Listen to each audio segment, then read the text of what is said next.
kind of want to crack this on the air, but I also want to start drinking. You crack it. Go ahead. I'm gonna crack mine. Yeah.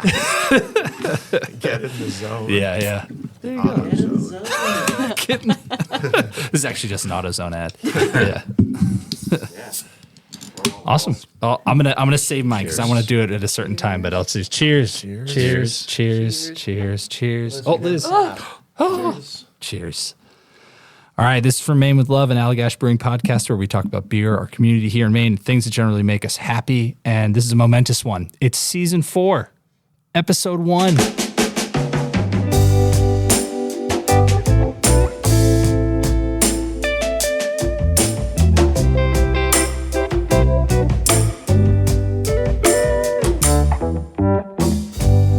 And we have here Rob Tod, founder and brewer of Allagash, Jason Perkins, brewmaster, VP of Brewing Operations, Liz Wilson, our marketing manager, me, Brett, senior communications specialist, and we're here to celebrate. This is my first appearance. Is it?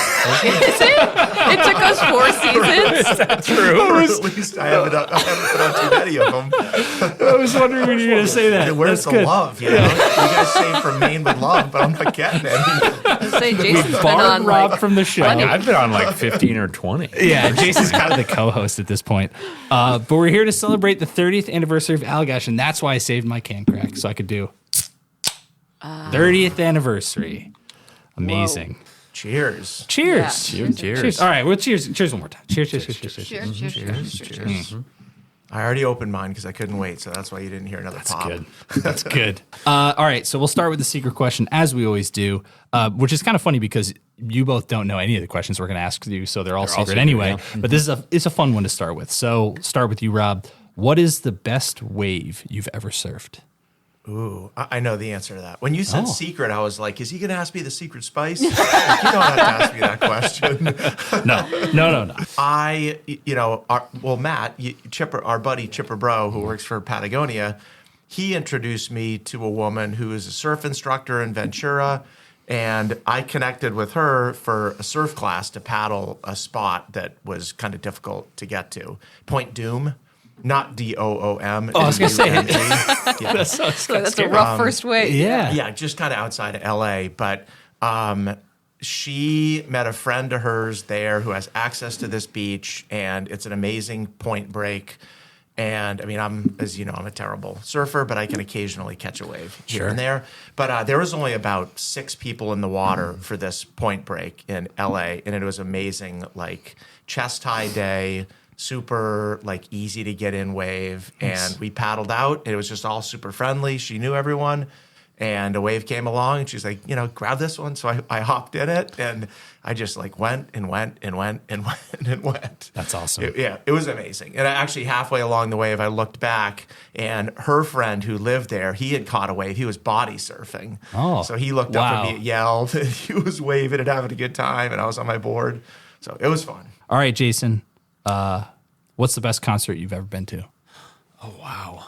Could just be most memorable. No, I have an answer for you. I'm not so sure it was the best as much as it's basically my first concert as a without any parents involved. And I was 16 in Vermont, and me and 3 of my buddies drove to Burlington, which is about an hour and a half. And like I just got my license, we had this like old conversion van. My parents were hippies, so it was like this old conversion van. They let me take it. So we all piled in and drove to Burlington and saw Living Color. Whoa, like Cult of Personality? Yeah, so it was right when that album came out, and like they were, hot band and whatever. And I had never been to I'd been to like folk concerts and bluegrass concerts and stuff like that with my hippie parents. And so it was the first time I went to an actual rock and roll concert as a 16-year-old and saw the party scene and everything, and kind of my mind just got totally blown.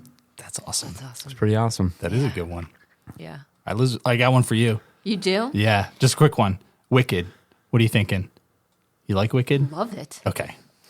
It's out there. Popular. It's gonna be popular. Yeah, Okay. I hear a lot of it around my house too. Yeah. Sorry. There you go. Okay, good. Thank you. Okay, Brett. Yeah. What's your favorite Maine outdoor adventure?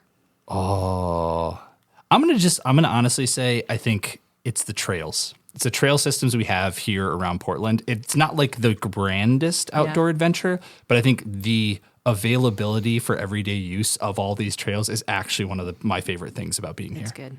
You know, it's just you don't necessarily take it for granted, but I feel like every time I go out on a trail, I'm like, oh, that's nice. I needed that. That was good. I got a question. What season and episode are you most excited about for your podcast? Oh, I was like White Lotus just started the season. I was like, no. The Wire. Yeah. No, this one. Yeah, definitely this one. I was hoping you'd say Rob. that. Yeah. Kind of. Yeah. We've been building up to it for 4 years. And it's perfect segue. So the first question is a little bit open-ended. It's Allagash Brewing Company is celebrating its 30th anniversary. What is the first thing that pops into both your minds when you hear that? A lot of silence. It was a happy there's silence, so not a much sad that's silence. happened over the last 30 years. Yeah,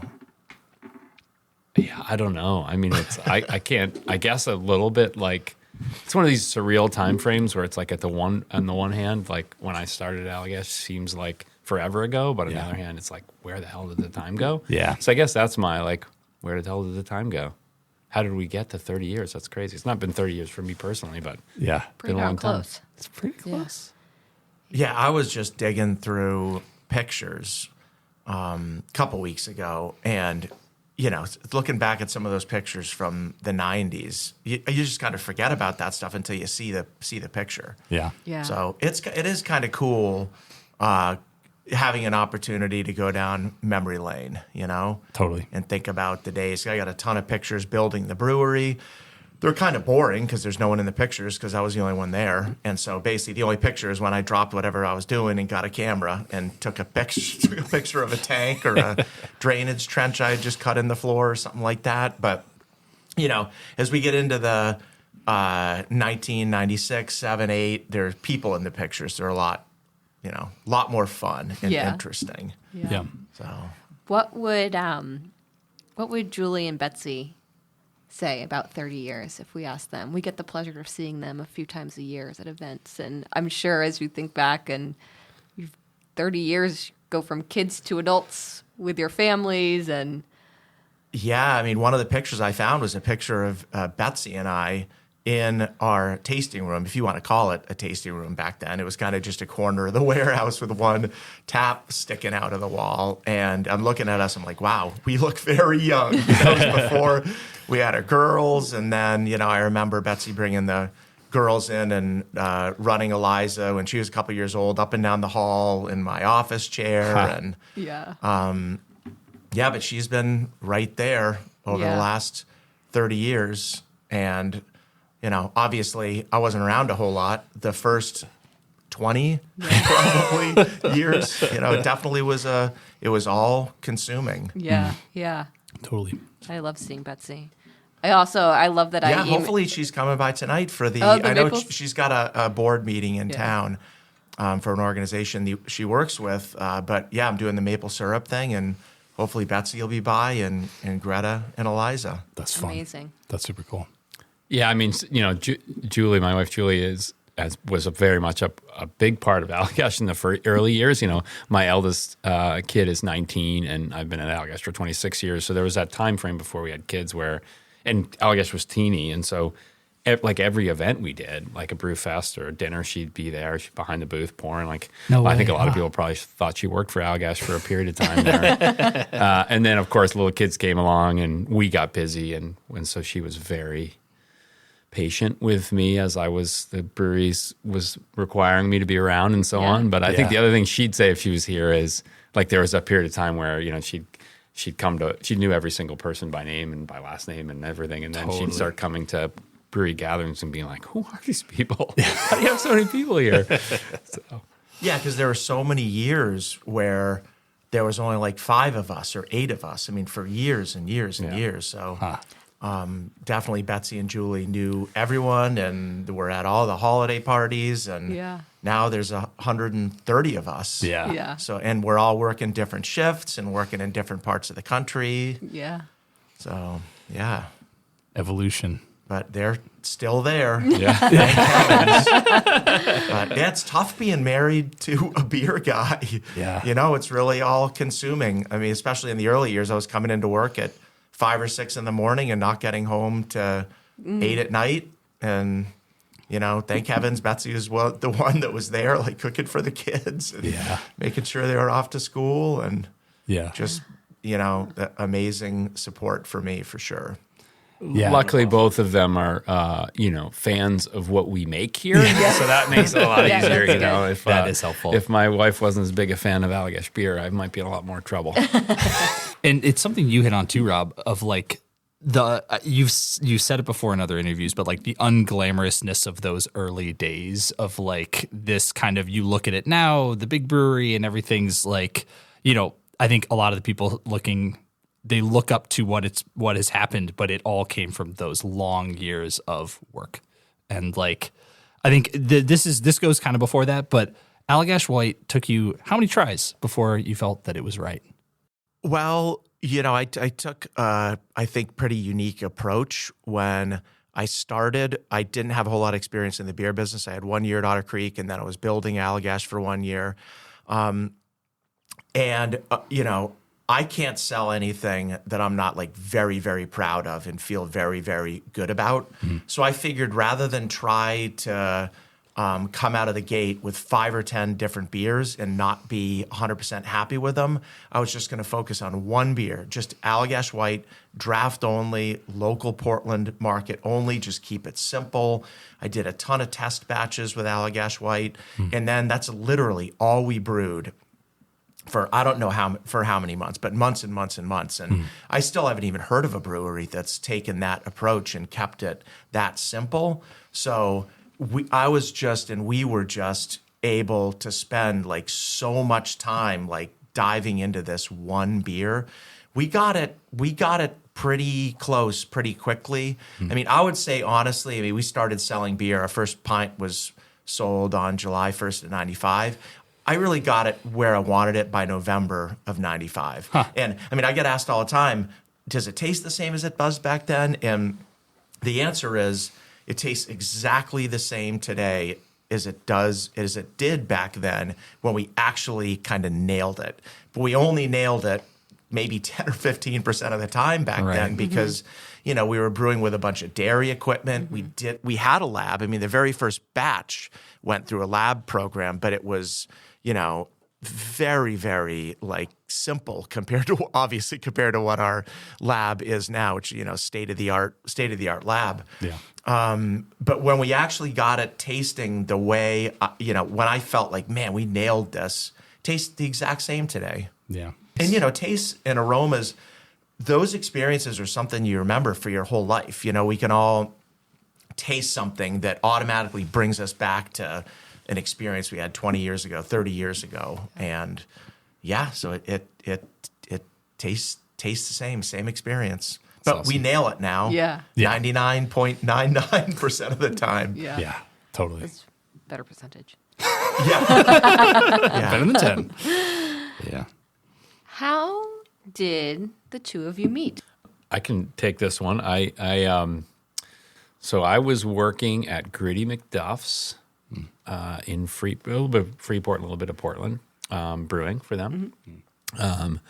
And I was hired by them for a period of time.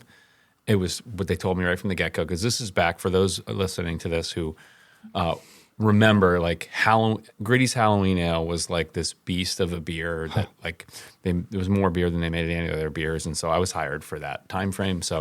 But I was told, like, you're just going to be here for the fall while we make this beer, and then we don't need you anymore, basically. So I started looking around for other brewing jobs, and I knew of Allagash White, but this is 98 when I was knocking on doors, and I literally, knocked on Allagash door and walked in and met you and Ned.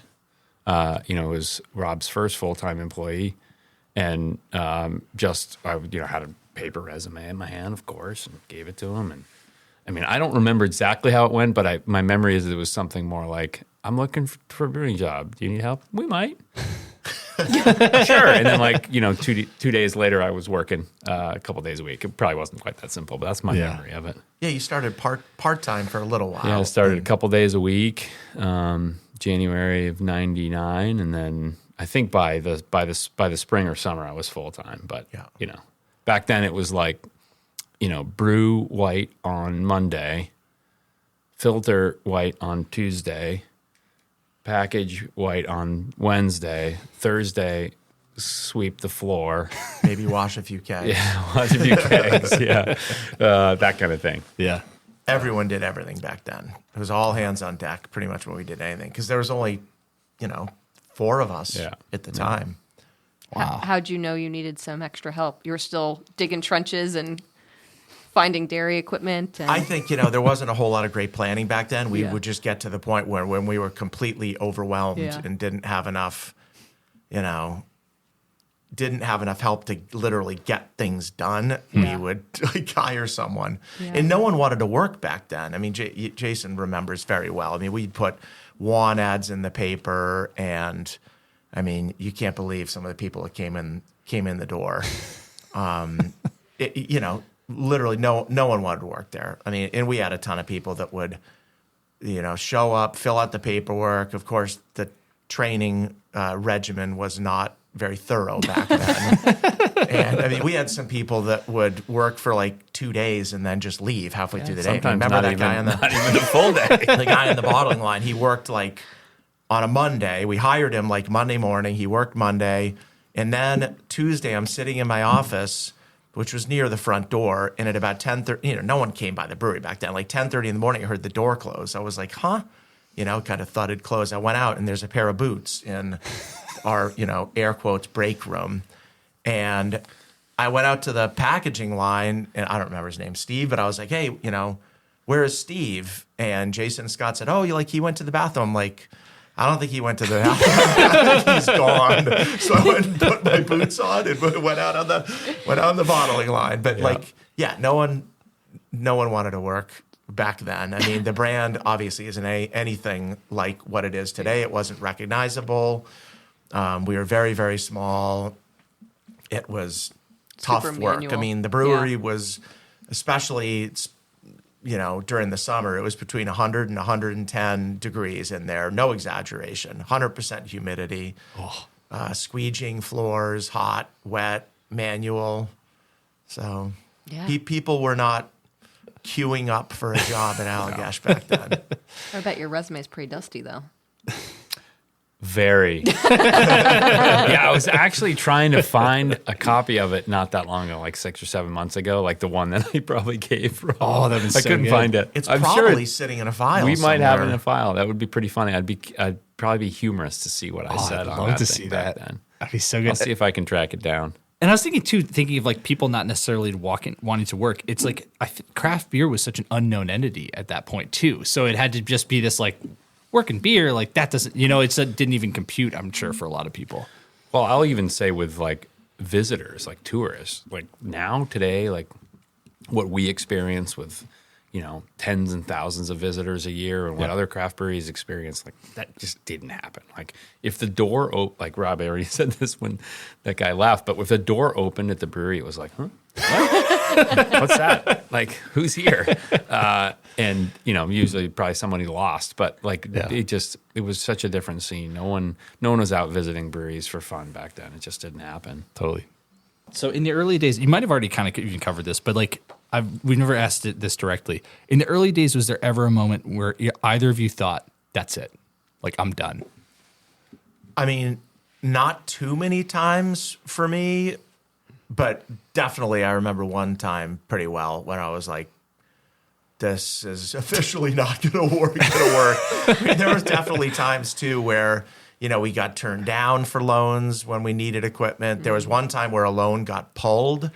It was just, you know, I think it was December 20th of 2005 or so years into it. Yeah. And actually Betsy, she opened the mail at home, and the the letter basically just said, you know, all your accounts are frozen. We're not going to honor any checks. Oh my God. You know, I'm going to introduce you to your new loan officer. It was called in the special assets division, which is the workout guy, you know. Oh man.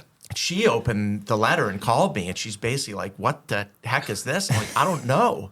A couple hours later, I get the same letter at the brewery, and my loan officer wouldn't even talk to me. They patched me through to the workout guy. Wow. There were a couple times like that where I was like, maybe this is not going to work. I mean, for the first 10 years, we didn't get a whole lot of good news. Yeah. I mean, we did win a gold medal. This is how few times we got good news. We won a gold medal in 1998 in the World Beer Cup for Allagash White. That was one nugget of good news in the first 10 years. I'm kind of struggling to think of any others. You know, usually when the phone rang, it wasn't someone telling us we just won something. It was someone saying, "We're not going to send you malt until you pay." It was more calls like that. But you know, I'm bullheaded, and I you know, it's not easy in the beer industry now. You know, the beer industry's it's tough, but. You know, I spent the first 10 years in a tough environment. So this is nothing new to me. Yeah. I mean, it was really hard work back then. And like, you know, pay was really low. No, I'm not going to use numbers, but it was like, it was hard work and all the things that Rob already said. And it's like, you know, it's like there were moments where I was like, can I do this for the rest of my life? Yeah.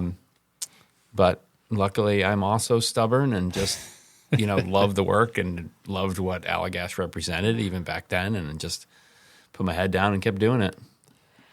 I just saw there was a great article write up about Allagash and Rob, and it was what year was like 5 kegs? It was like total. You sold like 5 kegs in the year or something like I think that. maybe like it a was in a month or month. something. A month, Yeah, okay, yeah, or something like yeah, that. And yeah, now, yeah. like, that is shocking. Like, it was so helpful to put it in a number because I'm like, yeah, it was small back then, but that was an interesting tidbit to even like wrap my head around. Yeah, I mean, I don't even know how many kegs we sell in a month now. I mean, what would it be?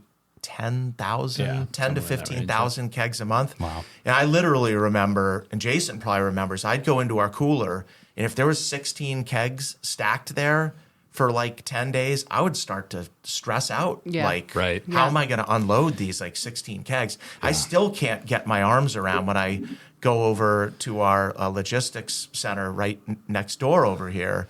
You know, I start a lot of my days over there. We got an amazing team, and sometimes I go over there and I'm like, hey, you know what's happening today? And they're like, oh, we're shipping like 10 full trailers of beer to these distributors. We're receiving 5 trailers. I'm like, how's that even possible? Like, I didn't know we made that much beer because I'm just still so used to those old days when, you know, you did a kegging run and kegged 30 kegs and that was it for 2 months sometimes. Yeah. I have this very distinct memory of multiple times where our Northern Maine wholesaler, you know, Rustic Beverage would pick up. Yeah. And, you know, they're an Anheuser-Busch wholesaler, and so they'd show up at our dock in a 53-foot trailer, and the trailer would be full of Bud. Yeah. And we would have literally one pallet in the back that was like 2 layers of beer. Like not even a full pallet, and it was just like so daunting to be like, I'm going to put this one pallet on this truck of Bud and Bud Light that's going to Northern Maine, and this is, you know, whatever, 15 cases, 18 cases of 1 layer Allagash White, 1 layer Allagash Double, and that was it. And we sell a ton of beer up there now. It's an amazing market for us. Yeah. It's reminding me of there's like a truism of no one remembers you for your failures. They only remember you for your victories. And it just also reminded me of when I was in Detroit, I visited the Ford factory. And do you know what number Ford factory or what number company that was for John Ford who opened it? The one wasn't number 1. Number 3. Was it Henry Ford or Henry Ford? Sorry, Henry Ford. Yeah, John Ford's the director. My bad. Yeah, Henry Ford. So no, this is invalidating all my information. No, he opened up 2 companies. He opened up 2 companies, and that both failed. And then he opened up the Ford Motor Company, and that's the one that succeeded. And so it's just it's that stick-to-itiveness of like just sticking to it, and when it comes off, it seems like it was always going to be a success. Yeah, cool. I think the stick to it thing is important because. I mean, Allagash White, I can't tell you how many times because I believed in it from day one. Like a lot of other like really good friends of mine who were brewers who believed in us, and even though they're competing with us and wanted to see us succeed, and distributors and retailers, they'd be like, Rob, like, why don't you brew something that's accessible, you know?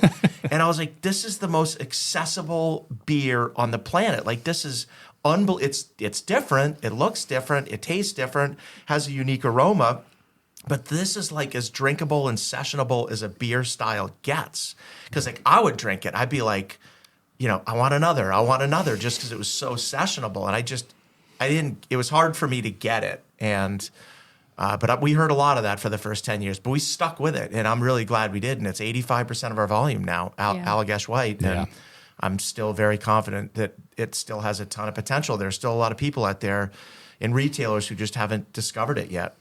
It's so delicious. Yeah. Was there ever a beer in the early days that was a total flop? Or like, did Rob, you like one and Jason was like, that's not it? Or Jason, you're like, this is also delicious. And Rob was like, no. Well, I remember, like, yes and no. I mean, we've always been like pretty thoughtful. And I mean, after 5 years, we'd probably only released 5 different beers. Right. So we weren't like madly releasing beers, but I remember the first time we brewed the Grand Cru, you know, we wanted like a licorice character. And in a 15-barrel batch of beer, which is like, that's 450 gallons of beer-ish, 500 gallons of beer, we added anise to give it the licorice character. And we added no more than like a little mound in a palm. We ground it up and stuck it in, and oh my gosh, it was like a overwhelming licorice bomb. Wow. And I mean, I don't even know if we were able to even blend that batch out. I don't think we did, no. Like we might have had to dump it. But the next batch we did, we went down to like a teaspoon. And I think that one we were able to blend out, but that was even too much. And we literally got down to like 3 stars. You just whisper anise at it. Yeah. So, you know, there's definitely been some things like that have happened. It's funny. Can you remember anything else? I was more thinking about the Curio story where, you know, Curio we started making in 2005, I think is when we sold it for the first time. Sounds right. But we, at the time, we only had a couple beers and we got these bourbon barrels in and we were like, you know, we had double, triple, and white. And I just remember us discussing what to put in them, and we ended up doing double and triple in bourbon barrels, and I just was like, why are we putting triple in a bourbon barrel? It's like, it's a golden colored beer. It's a delicate beer. Why are we wasting our time with it? What double's going to be it? And I was asking myself the same question. and frankly, double was a mess. Yeah. We never did it again. And Curio is a beautiful, amazing beer. And it was kind of the opposite of what you asked. Right, but it was right. kind of, if it would have been up to me, we never would have put that beer in the barrel. So I'm glad amazing. we did. Well, we just bought that beer its own cake not too long ago. Yeah. We sung it happy birthday. 20 years old. Yeah. Just last year. We got another birthday coming up on Monday. We do, yeah. I was in a couple Saturdays ago, and I went back into the cellars and I was chatting with one of our brewers, and I started talking because you were mentioning like, what do you think about from the old days? Yeah. And I do, like, now that it's the 30th anniversary, I'll walk around the brewery and I'll be like, whoa, that tank, I got that in like March of 1995. Wow. Or but anyway, our first 2 fermenters, FV1 and FV2, I was like, I wonder like if there's a manufacturer's like label on there. And I climbed up a little kind of ledge on a wall and looked at the label. It was March 3rd was the manufacturing date of 1995. Oh my gosh. So I was like, we got to have a little birthday party. So Okay. we got like an ice cream cake coming, like happy birthday FV1 and 2 That's awesome. on Monday. Twins. Never say no to a birthday cake. Oh, yeah, the cannon. The little mini yeah. cannon. Oh, you should bring in the cannon. Yeah, you should bring the cannon in. Bring in the cannon. I think that Yeah. was my first year working here, which was 2016. I think we did a cannon, and that was Well, was that great. reminds me of the old days, since we're talking about the old days. Rob used to think it was really funny to come into the brewery because, you know, back then we would start brewing early in the morning, 5 or 6 a.m., and it was only one person, usually me. Yeah. And he would come in at whenever, 7 or whatever, and he'd come in with a package of firecrackers, and he'd throw them into the, like, right near me, and, like, no one else. Because we already discussed the place is empty. No one's there. No one's visiting. And then the first thing I hear is, pop, pop, pop, pop, pop, pop. You turn around, and there he is laughing. Yeah. I still think I've got some firecrackers in my drawer. I stumbled across those. You good 30th. Just start that back up, Rob. Just as a 30th anniversary. Yep. Oh man. So we actually have some things that we've printed out, and they're not black and white intentionally. Our printer actually ran out of magenta ink, so I had to turn them black and white. But we'll put these pictures up on the blog after the fact. But just wanted to get your reactions through the backside of the photo. If you want to react to it, Rob, you don't feel as though you have to. But A photo of Rob standing on top of a van with 2 other people. is that the van that you had, Rob? That was the van I lived in, yeah. Amazing. Yep, that was I a love the Grateful Dead speakers. concert in Yeah, the Las Vegas. Speakers. Oh, the Grateful Dead concert in Las Were you Vegas. cranking Grateful Dead out of the speakers too, Oh, or for something? sure. Yeah, for sure. That's awesome. Yeah, How and there was a guy right next to us. I don't know how I remember this stuff. His name was Ryan, and he was funneling beers during the day, nice. As one which does I may at or the may not have participated in. Sure. Hey, this is years. How many years before the brewery was that? Would you say? That was 1992, probably. Oh, okay. So not that long before. Wow. There you go. 91, maybe. That's a great van. What's the number 59? So that was an old Vermont gas van. So I went to college in Vermont, and my senior year, I was like, after I graduate, I'm going to buy a van, and I'm going to live in the van till I run out of money. Stock it up with so ramen ahead of your and time, Rob. Van life. corned beef hash. It had a little, I wanted to put a kitchenette in it, which I eventually did. So I went up to Burlington, and like the cheapest van I could find was an old Vermont gas van. Had like 200,000 miles on it. And it was just empty in the back. So I was able to build it out with like wood paneling and a bed, and we hung a little chandelier in it, and got a Chandelier? kitchenette from an old VW. Yeah. That's awesome. So, but yeah, it was a Vermont gas van. So all they did is they peeled the little flame off of the door, but the stripes were still there. The number 59 was still there. And you could see the flame after a couple of months because it was still sticky. Yep. Yeah. And it collected dirt. So it was just, A little dirt flame. the flame kind of came back. Awesome. All right, we got this one. There's Jason in the corner of that one. Oh yeah, running the old bottling line. Yeah, that was- Bottling some double. What was the what? Not to have to go through the entire thing, but like how manual was bottling at that point in time? I mean, completely 100% manual. You'd load the bottles on by hand, empty bottles, and usually the most efficient way was 8 bottles at a time. But we all were competitive, so you tried to do 10, 6, or 12. But you'd spend so much time getting the 12 onto your fingers, it wasn't necessarily the most efficient way to do it, but it was fun. So then you load them on by hand, and then you see me in the picture. I'm monitoring the fill, so that part, I guess, was not manual because it did fill. But then packing off was manual. Like loading pallets was manual, all that stuff. Yeah, But I mean, monitoring the fill, it seems like semi-manual because you're watching to make sure for it's sure. filled. And you had to watch because it filled 4 or 6 bottles at a time, and had these fill heads that came down that were stainless steel. And if the bottles weren't perfectly aligned, it would just absolutely obliterate these bottles.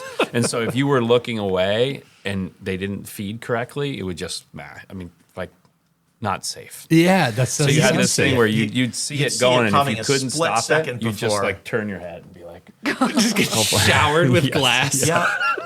and then you'd have to spend 10 minutes cleaning it up to make sure there's no glass anywhere and so on. But yeah, I don't miss. Good Yeah. time. Yeah, We'll good- take that picture back. See Yeah, you you can see in the later. picture. I mean, literally, it's like you can see Jason on the filler, probably doing what he was just describing. Like, making sure I'm it was looking going away okay. in the picture. Getting ready so I'm to not get Yeah. showered with glass. And then Ned, who runs New England Distilling, who we just saw like 2 days ago, he's pulling the bottles off 2 at a time, inspecting them, probably straightening the labels out putting them in the box. And then probably at this time, we were hot gluing the box. for sure. Pressing it closed, holding it for a little bit, hoping you didn't drip hot glue on your hands. And then stamping it, palletizing it, hand stretch wrapping it. Oh.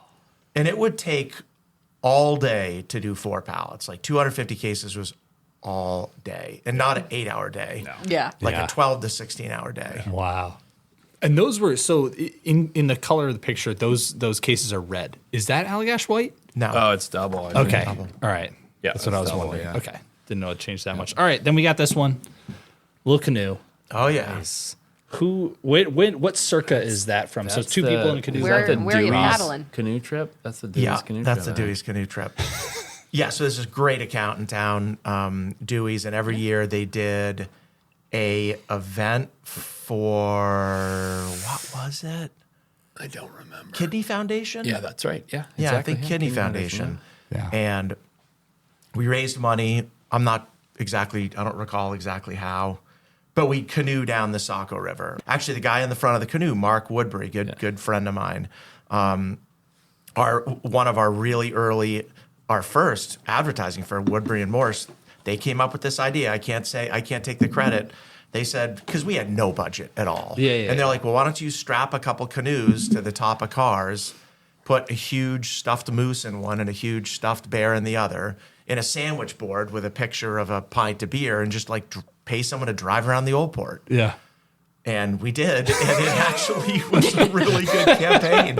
And yeah, and then we used those same canoes for the Saco River trip.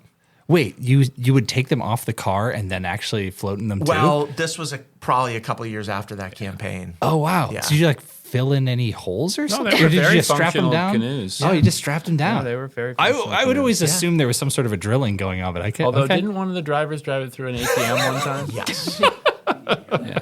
Yeah. Yep. So it did end up with a couple holes because he drove through the ATM. He forgot, that he had a big sandwich board sticking up like 12 feet above the ground, and it just like hammered the sandwich board into the canoe.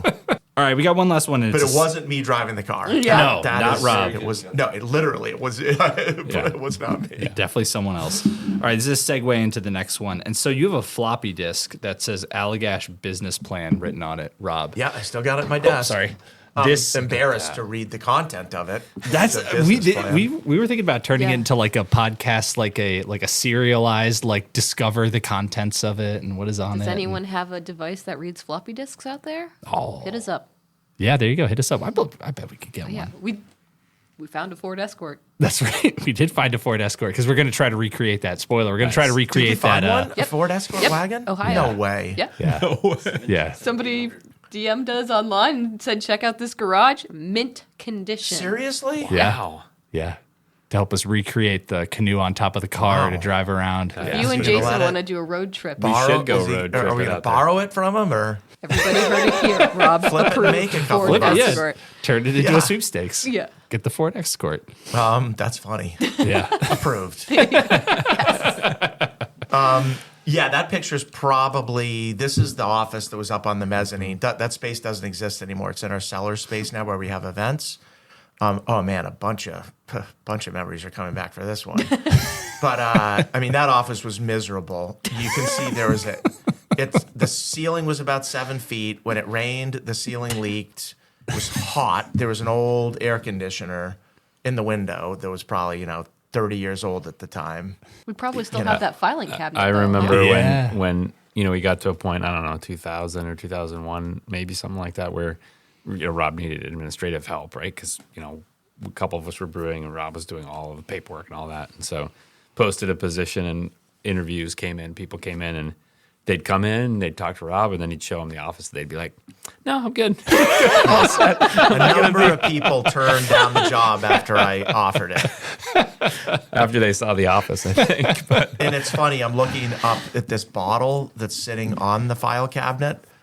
It's a bottle of Geary's, I'm pretty sure. And because, they're obviously it's a really collaborative industry. We're good friends with them. But I probably right around when that picture was taken, Liquor Control came by for a surprise inspection. And the bottle was empty. And the Liquor Control guy was like, what is this? I'm like, it's just an empty bottle. He's like, well, you're not supposed to have any other brewery's beers in this building.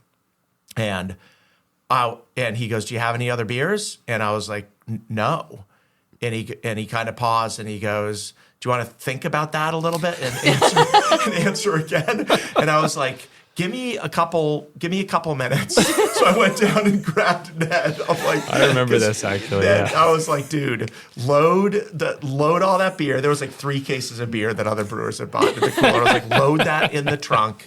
So I came up and I was like, we're gonna have this taken care of in a few minutes. He's like, okay, that's good news. That's nice of him. That was nice. That's super funny. You referenced this before. What were the vibes when you won that first gold medal in 1998? Yeah, like what was that blip of Yeah. positivity like? Me, you, and Scotty went to New Yeah, York to yeah. accept it. Didn't we share all we three? did, Shared a hotel yeah, because room we had no money. We won it in '98, but it was in like Rio that year, the World Beer Cup or something. It was Yeah, weird it was in Rio. because the award ceremony was actually later in New York City, so we went to that award ceremony. Yeah, we were all crammed in a hotel room. Yeah, we were at the Holiday Inn for a couple like of us $80. slept on the floor. Wow. Yeah, and went to this.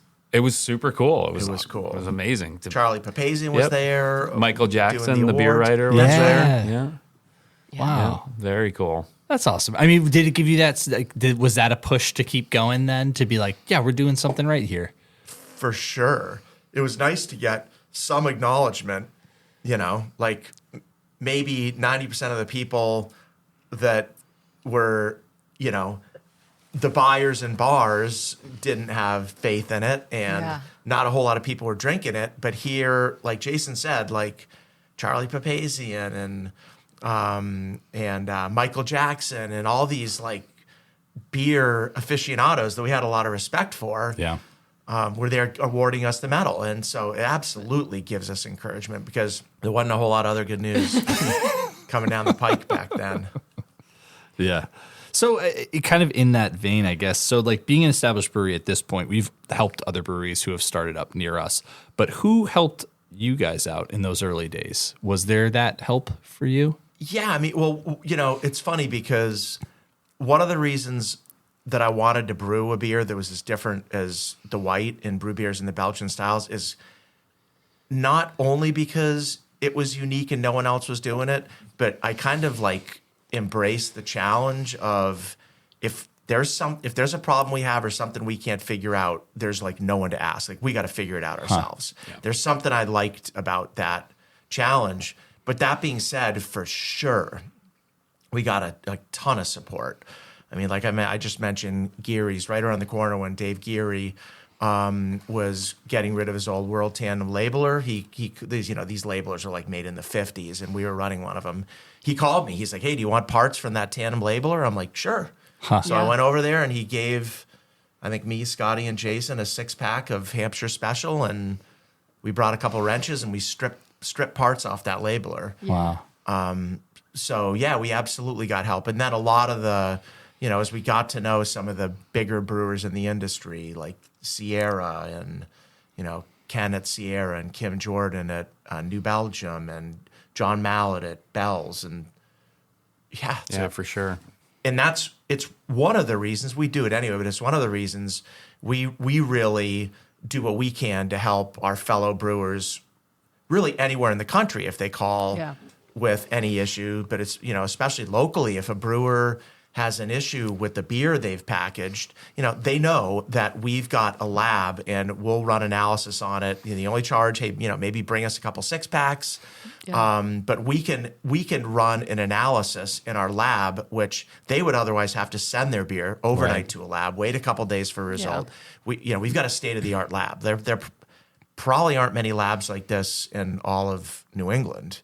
Where we can give people like that quick an answer on pretty much anything that you would need to know to diagnose a problem with beer. Wow. So there was definitely an added challenge for one, the time, not to age ourselves, but like back in those years, like there wasn't stuff on the internet. I mean, the internet was pretty young at that point.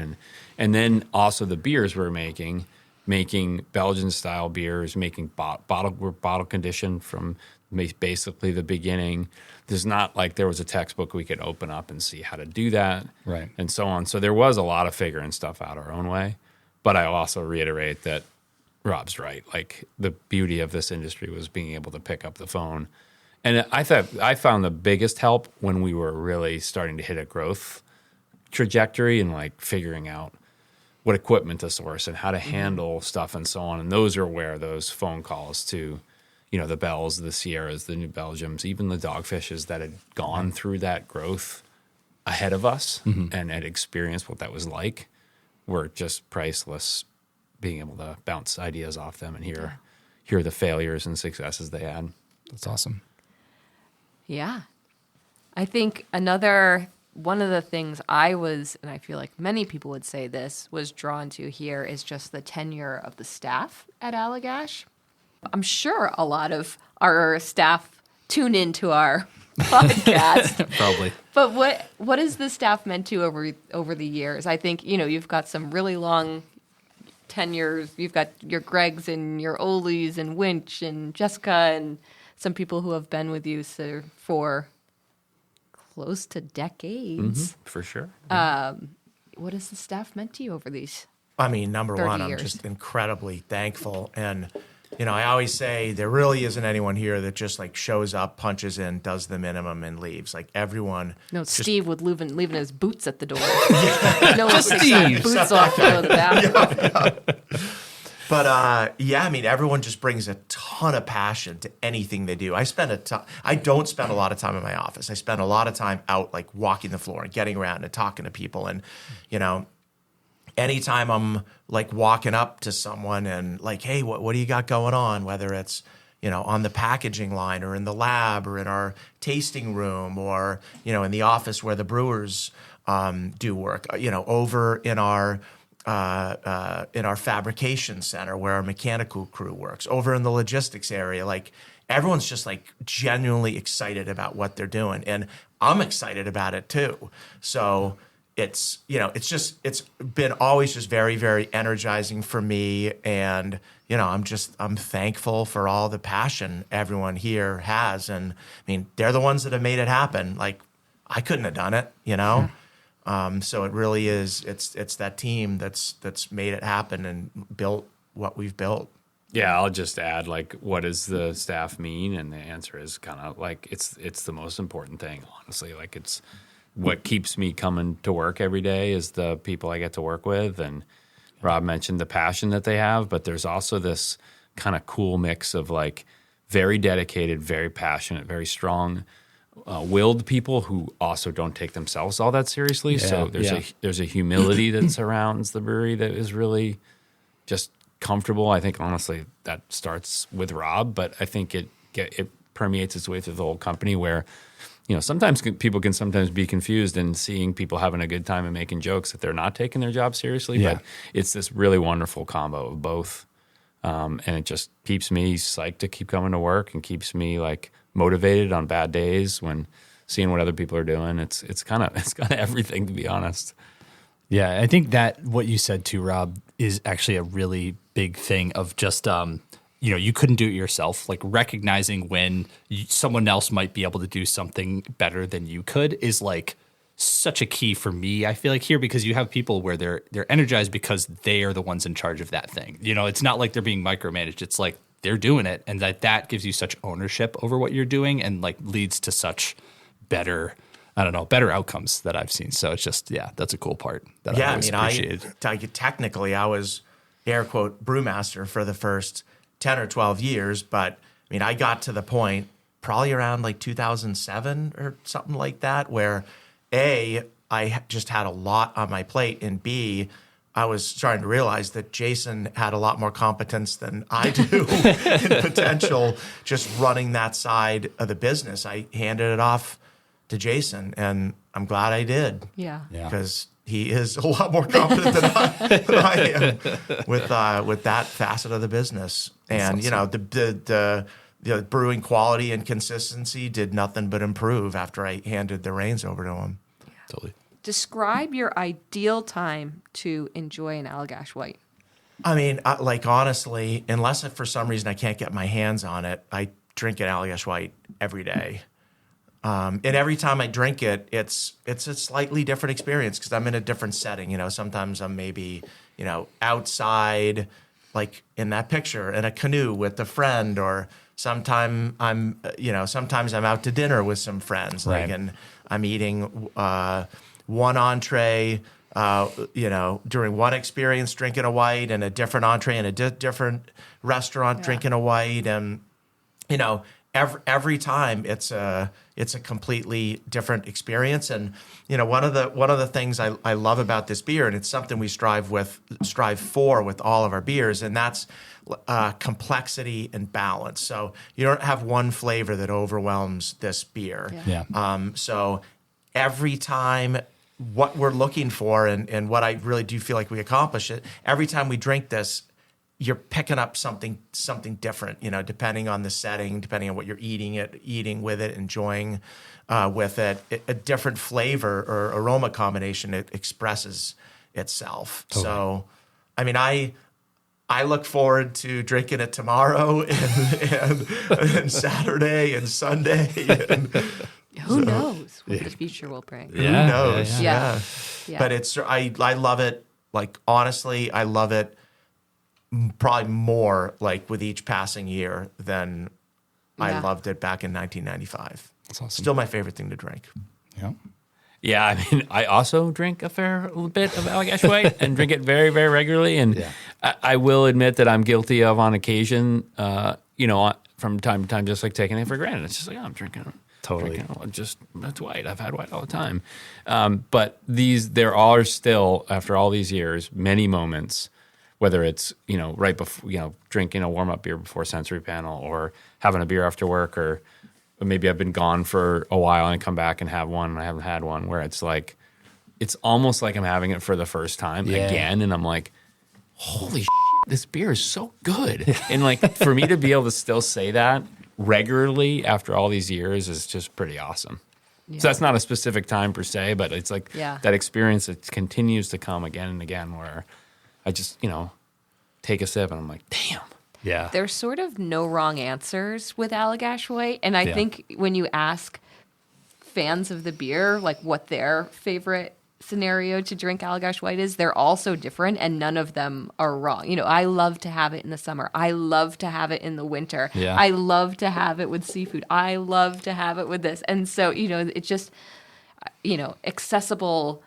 It doesn't like, not strong enough for as powerful as Allagash White is, but it is such a great word to describe it, because you can have it in so many different occasions and just like really be in that moment. And it is really different and unique. And I mean, Jason kind of mentioned this too. Like, I don't really notice it. And like, in some ways it just like tastes like beer to me. Like, do you know what I mean? Yeah. Yep. But then there'll be times where, maybe we're in Germany buying some equipment, and I'm over there, and I love those beers, like drinking lagers over in Germany. And then I come back and I grab a white, and I'm like, whoa, like that is different. Yeah. You just realize if we're in a different market with some maybe brewers that we work with, and we're doing a collaboration, and I'm drinking and enjoying their beer, and then I'll grab an Allagash White. I'm like, whoa! It's a big contrast, when I'm trying something else and then go back to the white. That was actually kind of my answer. Is that I having this first beer, wonderful. There's like kind of no wrong time, but like after having a couple of other beers and then having Allagash White, I feel like that's always the moment when I'm like, what? Like, it just, where it hits you, you're like, oh, that's so good. And I don't know, there's something really nice about that, of that contrast of just being like, wow, this is just such a wonderful package of a lot of different things. Last question, where we're going to end, and this can be specific to Allagash or specific to beer in general, but we're just wondering, what do you see as the future of beer, given everything you've seen and obviously everything that's happening currently? There's, beer is not even close to what it was back in 1995. It's such a different place, but like, where do you think it's going? What would you say? I don't have that crystal ball. I think one of the reasons that I was so fascinated by the Belgian brewing tradition and culture is there's almost an unlimited palette of raw materials, to choose from as a brewer. Spices, yeast strains, bacteria for fermentation, oak aging. And, we've got this really cool program here, our pilot program, where anyone at the brewery, if they have an idea for a beer, they can submit it, brew it on this pilot system. And we're literally running that 100 times a year. We've been doing that for 5 or 6 years. So we have hundreds of recipes, and we're not running out of ideas. I submitted one today. I'm sure it's going to get picked. I just got one accepted. All right, Brett. Whoa. Take a chip. Rubbing it in. I'm just excited about it. Is it your first one? Second one. Oh, did your first one get accepted? I was too ahead of my time with my first submission. I'm excited. That's exciting, Liz. Yeah, I mean, I totally agree. There's just so much many options that beer can become and flavors that can be created, and some wacky, some not. And I think there's no doubt that the consumers are going to continue to demand it. I mean, who would have ever predicted where we stand to now for the type of alcoholic beverages that are available for people and beverages in general. But all that said, I don't ever see a time where there's not a place for well-balanced beers that are done, with nuanced flavor and balance. I think that's always going to be the case. Yeah. And luckily for us, that's Allagash White. And there's lots of other beers out there that are in that category. And, next year, 10 years from now, 20 years from now, there are going to be plenty of consumers who are looking for that.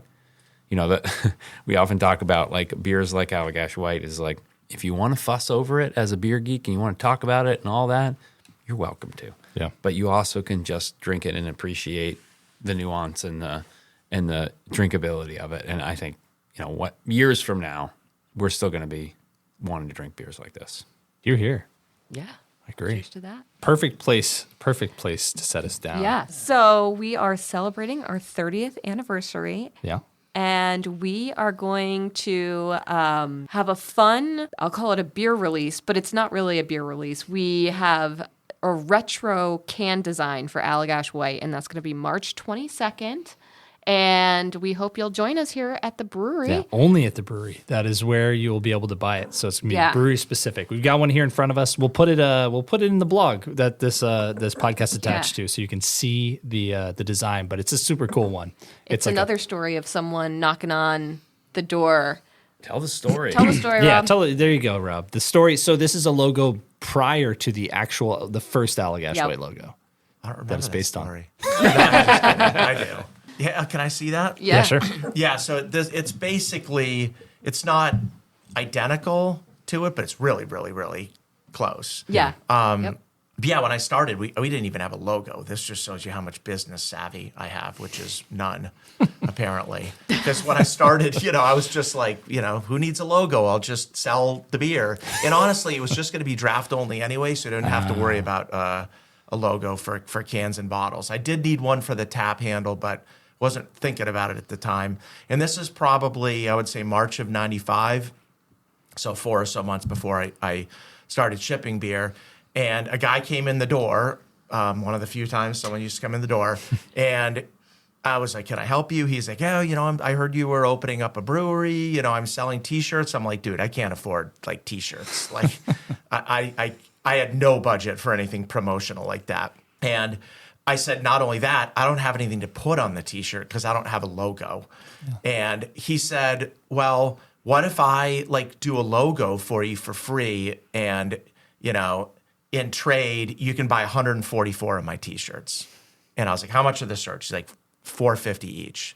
I was like, you got a deal, dude. Yeah. So, we sat down right there, and I was like, this is kind of how I'd, want to set it up. And, I just had like a vague idea of what I wanted. And he came back like a week later with a full color drawing of this logo. And I was like, all right, that's it. Here's a check for the T-shirts. Yeah. So I had a logo just like that.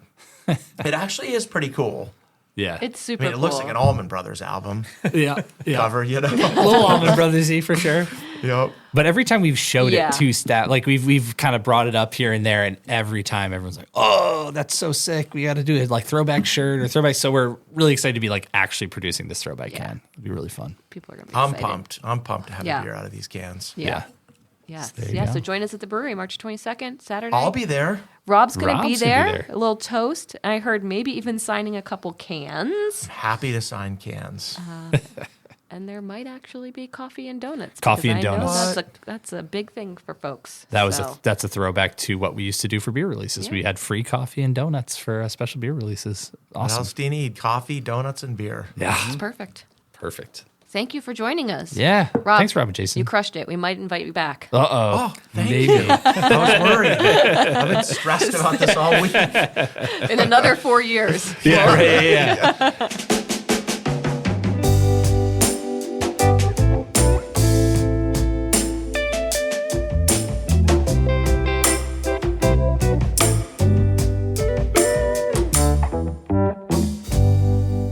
This has been an Allagash Brewing production. If you have something you'd like us to talk about or a question for our team, just send us an email at podcast@allagash.com. And as always, thanks for listening.